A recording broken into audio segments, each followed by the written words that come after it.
नमस्कार, मैं डॉक्टर चंद्रमोहन कुमार। जैसा आप सबको विदित है कि बच्चों में ये ठंड का कहर थोड़ा ज़्यादा ही होता है, क्योंकि हम कई तरह के संक्रामक रोग बीमारियाँ एवं आजकल प्रदूषण जनित बीमारियाँ भी काफ़ी हो रही हैं। तो ठंड के मौसम में इन बीमारियों के कारण छोटे बच्चों में बीमार पड़ने की संभावना ज़्यादा होती है। आप सबों ने यह महसूस किया होगा कि जिसको कहते हैं ठंड लग जाना, अर्थात जाड़े के दिनों में छोटे बच्चों में सर्दी, जुकाम, बुखार का प्रकोप होता है। कुछ बच्चों में लूज मोशन, जिसको डायरिया कहते हैं, जिससे डिहाइड्रेशन तक हो सकता है, उसकी संभावना रहती है। निमोनिया जैसी घातक बीमारियां भी इन मौसम में होती हैं। और 1 साल से कम बच्चों के अंदर ब्रोंकियोलाइटिस, जिसके अंदर सांस फूलने की प्रवृत्ति होती है, तथा कुछ बच्चे जो एस्थमेटिक होते हैं उसमें दमा का प्रकोप दोबारा से आ सकता है।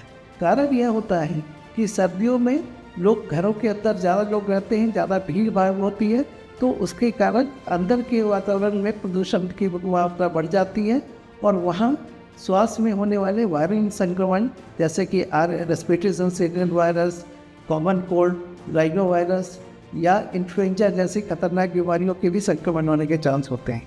कुछ बैक्टीरियल निमोनिया भी इसमें कॉमन होता है। और जैसा कि पहले हमने डिस्कस किया, लूज मोशन, नोरो वायरस और रोटा वायरस के भी संक्रमण की संभावना इस मौसम में ज़्यादा होती है, जो डायरिया क्रिएट करती है।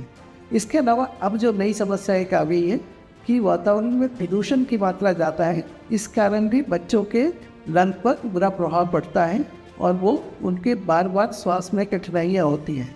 पर्टिकुलरली पार्टिकुलेट मैटर PM 2.5 अगर ज़्यादा होता है तो बच्चों की श्वास में तकलीफ की संभावना बढ़ जाती है। तो इनका बचाव कैसे करें?